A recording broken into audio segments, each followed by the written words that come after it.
2 of preparations to mark this year's edition of International Women's Day. Women in Cameroon are undergoing different trainings in different sectors and parts of the country.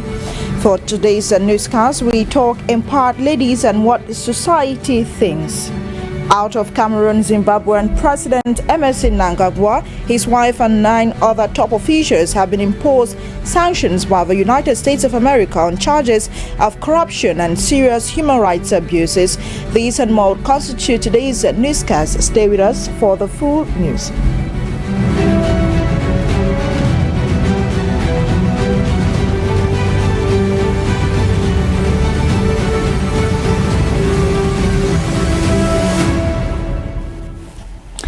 Good evening, televiewers, and thank you very much for choosing and joining us today for the 7 p.m. English Newscast on DBS TV live from Douala, the economic capital of Cameroon, since Cameroonians are using this week to celebrate the achievements of ladies as we await the 8th of March to celebrate the 39th edition of the International Women's Day. DBS TV has taken the pain and responsibility to appreciate and find out from the society what women are doing so far to boost or to realize emancipation and gender equality. Today, our reporter takes us to the field, or took us to the field, where we spoke to some men about the idea or the celebration of the International Women's Day. What do some men think about the celebration of Women's Day? To others, this celebration is ideal, while other men think that this day should be cancelled. Rugia Tibuba has more in the following report.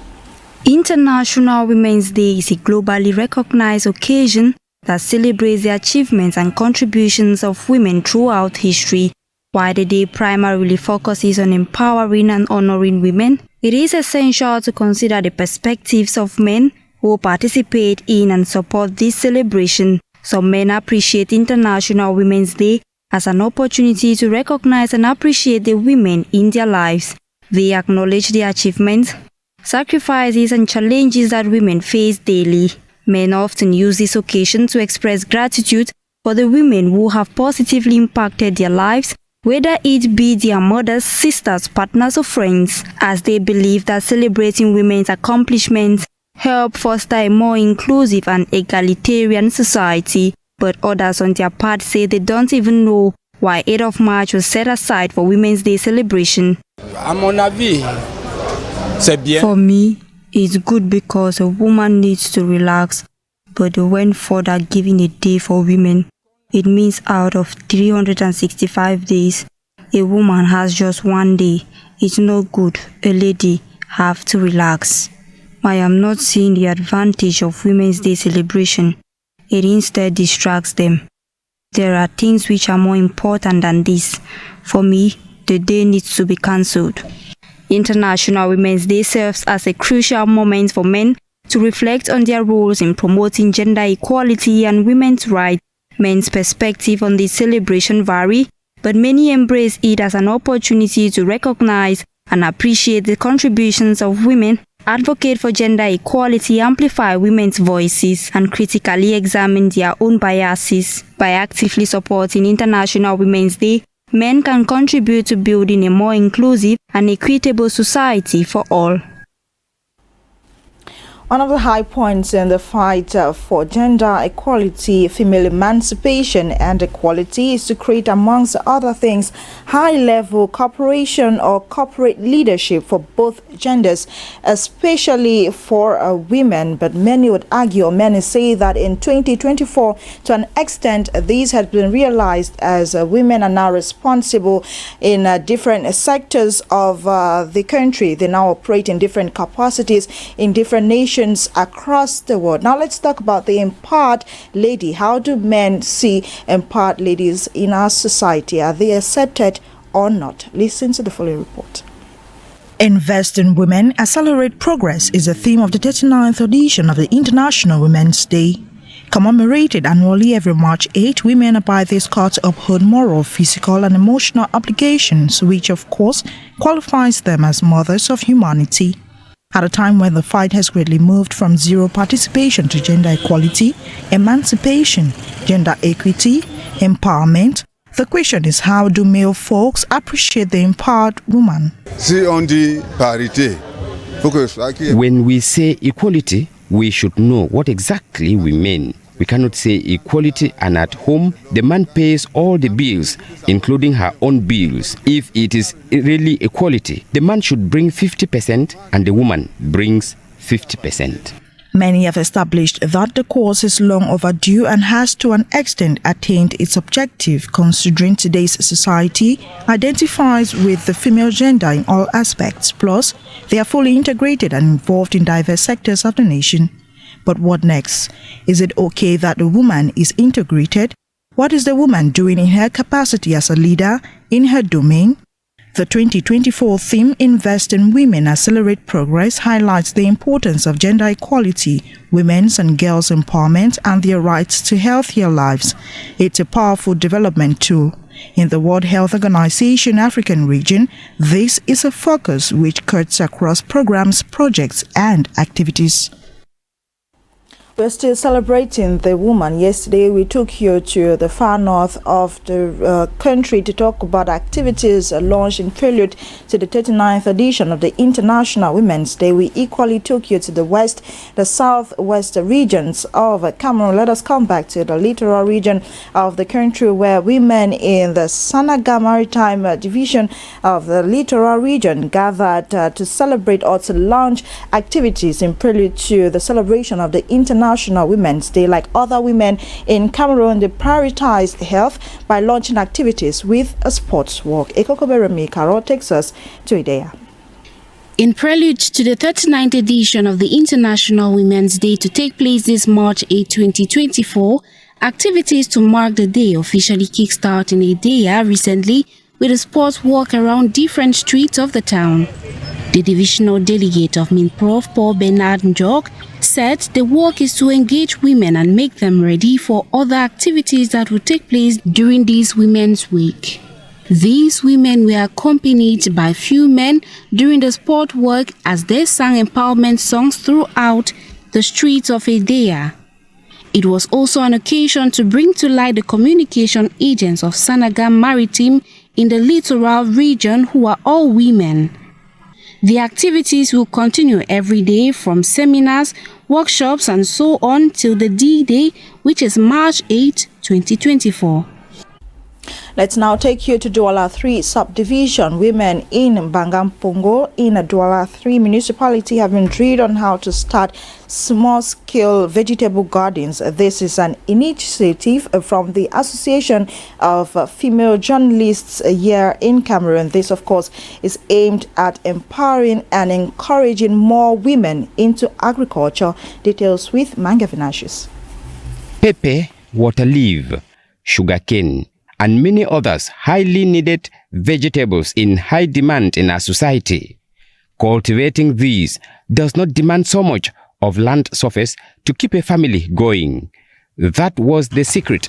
The Association of Female Agricultural Journalists, AFEJAC, decided to share with rural women within the context of 8th of March. Meeting at Mbanga Pongo, a neighborhood in Douala 3 subdivision, Tuesday, 5th of March 2024, these female journalists motivated these women on practical ways to love agriculture, which will feed them, especially those in town where a space is a luxury. Donc l'objectif, en gros, c'est the objective is to learn how to create a vegetable garden wherever we are with a little means. In short, love agriculture. This is what it means in practical terms to empower a woman. The association, AFEJAC, is aiming high by trying to sell their concept nationwide. Nous avons commencé aujourd'hui par Mbanga Pongo. We have started today in Banga Pongo.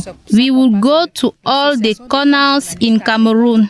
That is why we speak of the Association of Agricultural Journalists of Cameroon. Through our major outlets, through our training workshop, we will go everywhere. Their target, they say, is to touch those in the lower class, for with these, they can be able to afford natural basic vegetables from their small-scale vegetable gardens.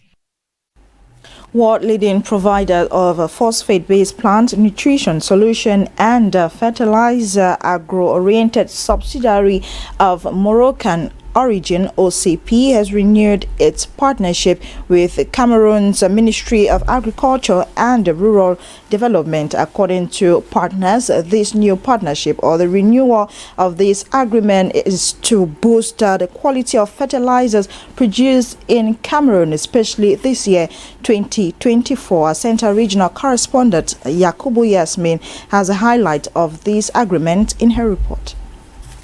The Cameroon agro-oriented subsidiary of the Moroccans have announced the renewal of its partnership with Cameroon Ministry of Agriculture and Rural Development. The new agreement was signed on February 22 in Yaoundé. It comes to cement the decade-long relationship between Cameroon and the OCP Group, the world-leading provider of phosphate-based plant nutrition, solution and fertilizers. This agreement renews the partnership initiated in November 2018, aimed at enhancing the country's agricultural productivity. OCP Africa commits to ensuring 100% availability of quality fertilizers without supply disruption for the upcoming 2024 agricultural campaign. The company will provide customers fertilizers specifically designed to suit the soil and crop characteristics using the NPK 14, 23 and 14 SB fertilizers. With this product, OCP Africa expects a remarkable increase in yields varying from 30 to 50% for cereals and vegetable crops. On February 20, just 2 days before signing the new agreement, the company launched a communication and awareness campaign in Obala, 38 kilometers north of Yaoundé, to educate over 200 producers on the benefits of personalized fertilization. By renewing its partnership with the Ministry of Agriculture, OCP Africa also aimed to collaborate with the ministry to provide technical and holistic support to farmers by enhancing the ministry staff capacity, doubling the number of demonstration plots, and contributing to government-led mechanization effort in agriculture. Cameroon farmers face challenges such as limited access to quality input, financing, market and information on good agricultural practices, which hinder their ability to improve farm productivity and keep them at a subsistence level. Let's now take you to the National Assembly. The first plenary session was opened yesterday in Yaoundé, and according to Yakubu Yasmin, it is time for members to retrospect and introspect what has been covered so far. Listen to her in the following report. It started in March 2020 on the occasion of the full session the day after elections of February 9 of the same year. 48 months later, and especially at the awakening of the elections, an introspective look is necessary.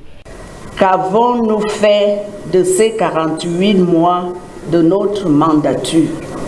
Avons-nous tous été réellement à la hauteur de la confiance placée en nous par les Camerounaises et les Camerounais? Here, questions were found and well asked by the oldest, among which are Honorable Laurentine Fengwe. Il nous est loisible de constater qu'au-delà de l'inertie des uns, d'autres, beaucoup plus, se sont abîmés dans des comportements tels que l'intrigue, la délation, les dénonciations calomnieuses, souvent par réseaux sociaux interposés, les guerres de positionnement, l'affairisme et la recherche effrénée de l'argent, et puis surtout l'absentéisme à l'hémicycle. Without pretension to act as a lesson giver, the elders invited their colleagues to a self-evaluation. Nos villes se mouraient et se meurent encore, étouffées par des montagnes d'immondices. Les routes des mêmes villes et de l'arrière-pays se sont transformés en de véritables tombeaux. La corruption a continué à gangréner le service public.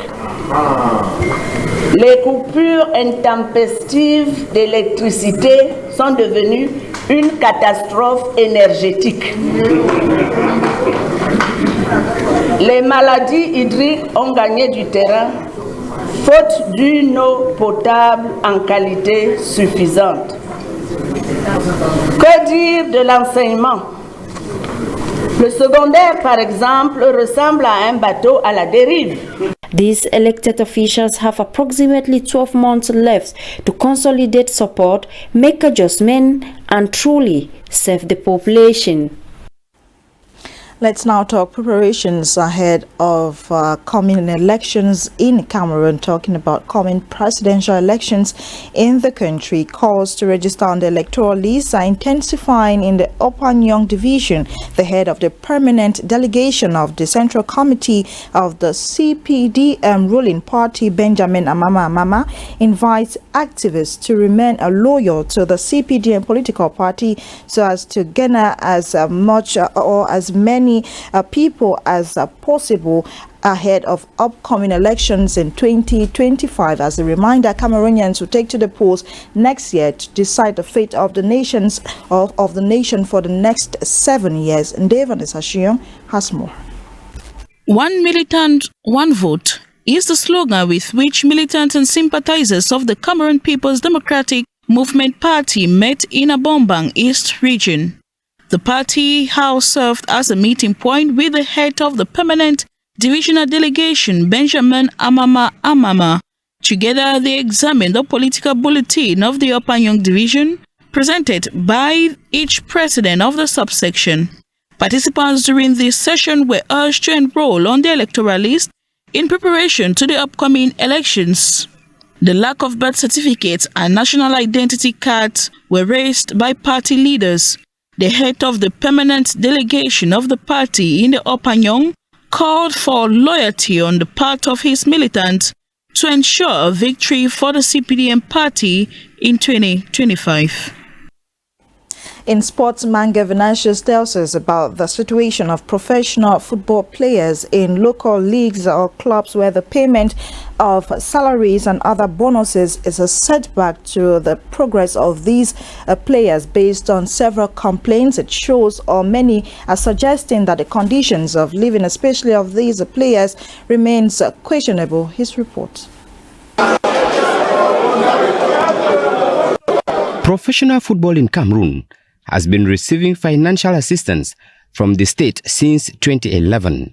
This has been to the tune of about 960 million francs CFA each season to subsidize professional football. For this amount, about 560 million francs CFA is set aside for clubs to pay salaries of players in the Elite 1 and 2 leagues. In 2019, FIFA brought in their own grant of about 84 million francs CFA distributed to clubs in the Professional Football League.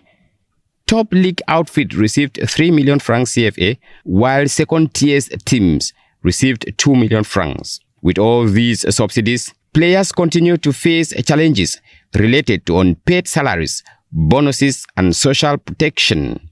With such atmosphere, the Cameroon Football Federation took steps to improve professionalism by increasing the minimum wage for elite players prior to the 2022-2023 football season.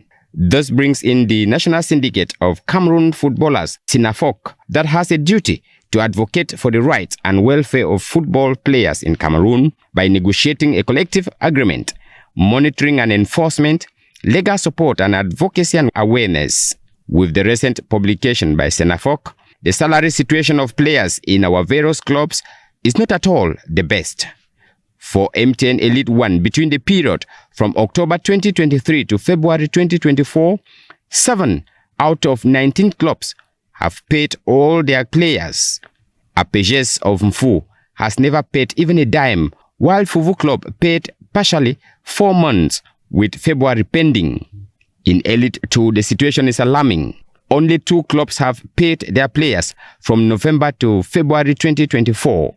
These are Pante and Aigle Royal.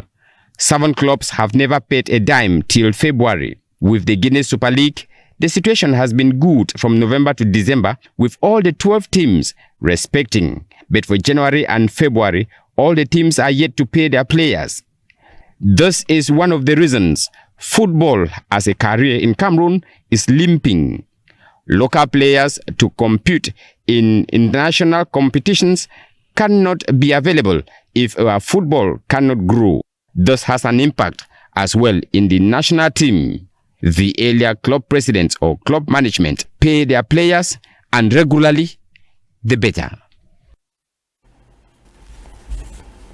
Thank you, Mange Vinashes, for that sports package. Let's now take you out of the country. Zimbabwean president, his wife, and 9 other top officials in Zimbabwe have been sanctioned by the United States. These people, 11 in number, are accused of corruption and other crimes against humanity. Rugia Tibuba tells us more in the following report.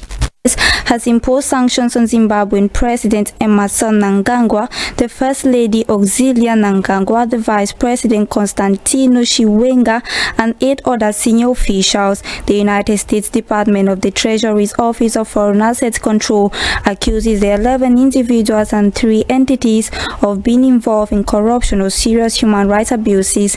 Mnangagwa is accused of protecting gold and diamond smugglers who operate in Zimbabwe, directing government officials to facilitate the sale of gold and diamonds in illicit markets and taking bribes in exchange for his services. The U.S. Secretary of State Antony Blinken said they were being designated under the Global Magnitsky Sanctions Program.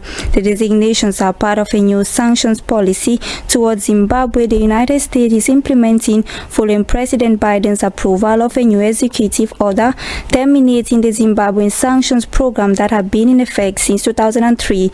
President Joe Biden also signed an executive order that terminates Zimbabwe's national emergency and revokes Zimbabwe's sanctions.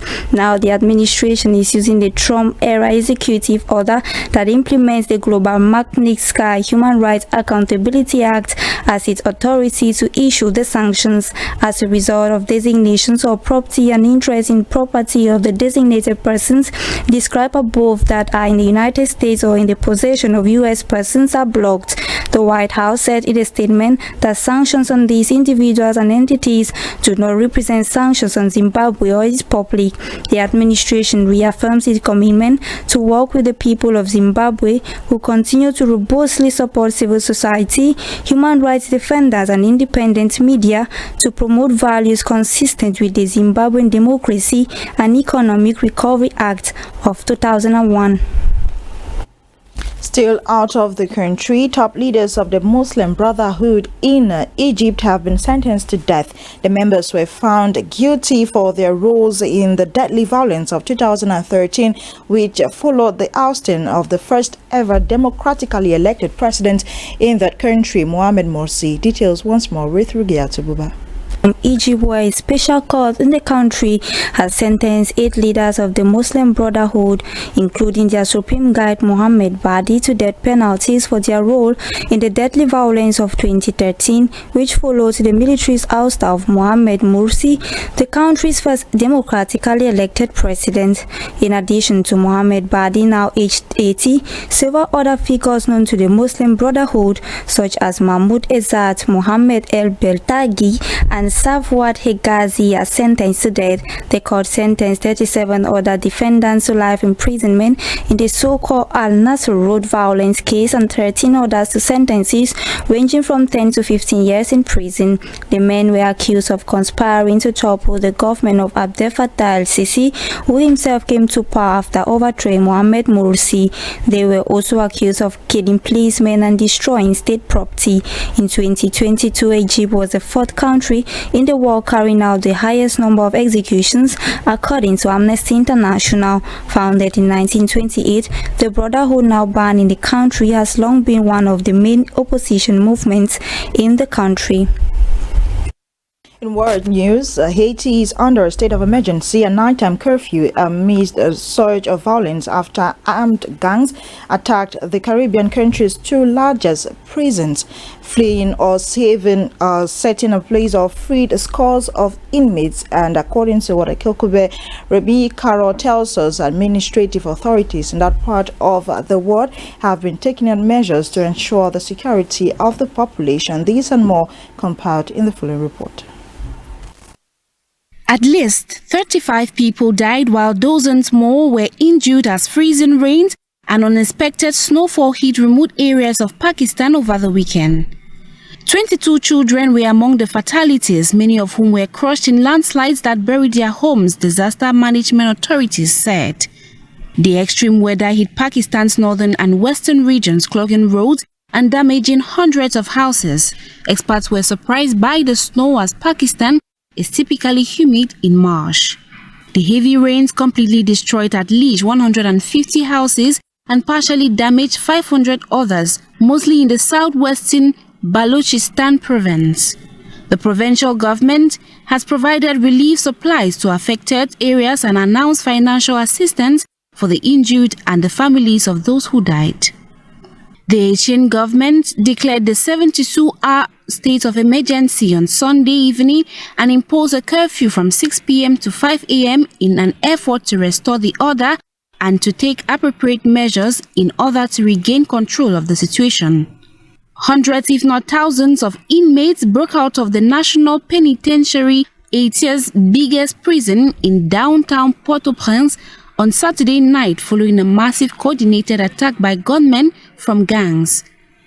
Of nearly the 4,000 inmates estimated to have been behind bars to the facility prior to Saturday's assault, fewer than 100 were still inside as of Sunday, according to the officials, who cautioned that the actual number of escapees remains unknown. The Haitian government said in a statement on Sunday that those responsible for the attack were heavily armed criminals wanting all costs to free people in custody, particularly for kidnapping, murder, and other serious offenses, and that several inmates and prison staff were injured in the fighting. Several bodies strewn on the ground in and around the National Penitentiary were openly visible. Thank you, Ekokoberemi Carol, for taking us out of Cameroon. And it is with that we end today's edition of the 7 p.m. English newscast on DBS TV. Thank you very much for staying with us. See you tomorrow at 7 p.m. same time, God willing, for another edition. Stay tuned for other interesting programs. At 8 p.m. prompt, you'd have developments of these and more in the French language with Ngura Abdul Kadir. See you tomorrow. Good night.